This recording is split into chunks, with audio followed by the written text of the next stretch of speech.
Why are you guys staring at me? What's going on? Uh-oh. We're gonna get in a fight. Uh-oh. She looked at Doc's like, I may slap you. You two stop. You two stop. Hey. You two don't fight. Actually, that's Woofy and Doc. Doc is picking on him, I think. Are you guys arguing? Are you boys arguing? They're not gonna talk about it, are you? Yeah. It's time to go to bed, bud.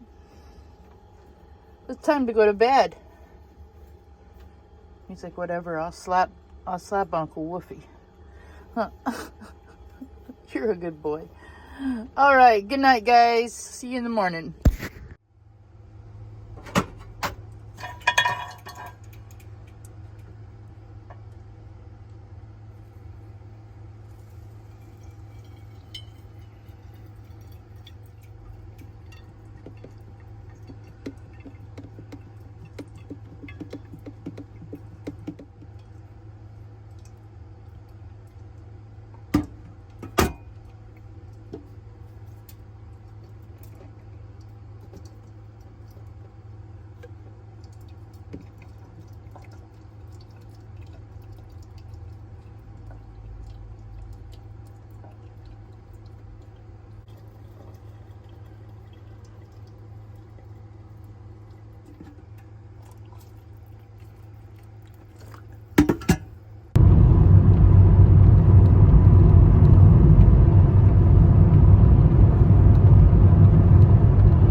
Ready?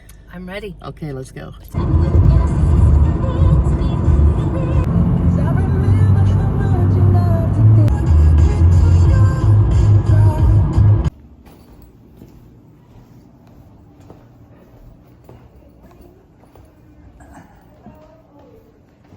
Those of being a YouTuber. To do it again. She has to film it again. Just to show you guys how professionals do it. First take. You're here to check your wound, right? Yes. We're a little bit early, and so we're just hanging out in the waiting room till they call me in.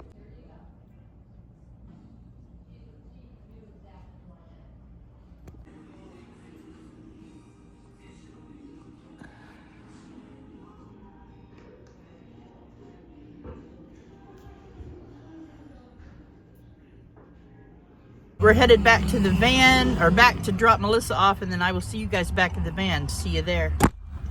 Hey guys, made it back to the van. Let me show you what Melissa sent home with me. Sent home 5 pounds of elk burger. Thank you, Melissa. That's awesome. I love elk meat. Yeah, she's got a hunter in the family. Thank you so much, Melissa. Good morning. Cheers, guys. It's the next day. I wanted to talk to you guys a little bit about things that bring up feelings in us, and you know, remembering things, remembering feelings of the past. And so when I was at the cardiology center yesterday, the heart center yesterday in Medford, I had been there, you know, several times with my heart issues and my pacemaker issues. I see all the people sitting around, and a lot of them were there alone, you know, maybe it was just checkups or stuff. But I remember when I first got sick with my heart, my daughter wasn't around. I had no friends really. The neighbor lady took care of my cats while I stayed in the hospital. And I remember being alone. I mean, it was just a horrific feeling to me, especially the day the doctor walked in and said, look, only 25% of your heart works. I don't know, you need to quit smoking cigarettes.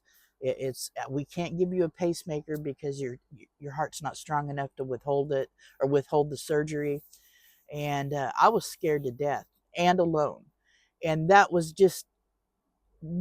probably the worst feeling of being alone that I've ever felt. um, and being alone, um, facing that was horrible. I mean, it sucked, and I would never want anybody to feel that. Um, so it it definitely brought back memories, and I think that's why I'm always pushing you guys, check in on people, tell them hello, tell them you're thinking about them, because you just never know.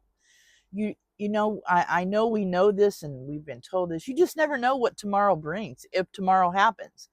And it is a very, very, very sinking feeling when you feel that. And I remember those feelings. That day when the doctor walked in and said that to me, I just sunk. It was horrible. I sunk. I had no one to talk to. When I got out of the hospital, I the lady that was taking care of my cat, she would come over and check on me once a day. But really, just not having someone to sit with you or talk to you about it, or uh, just face it with you, help you face it. It was a horrible feeling. But I'm fortunate now. I have so many friends, and due to YouTube and all you guys. And so, yeah, I feel very fortunate in that sense. Um, it is that time of year where I, again, will tell you guys, check on people, because you never know. I mean, your neighbors, older folks in the family that don't get out much, be sure and call them and check on them and text them or email them, whatever it takes. Go see them, drop them off a snack or something. It is so important, so very important, guys.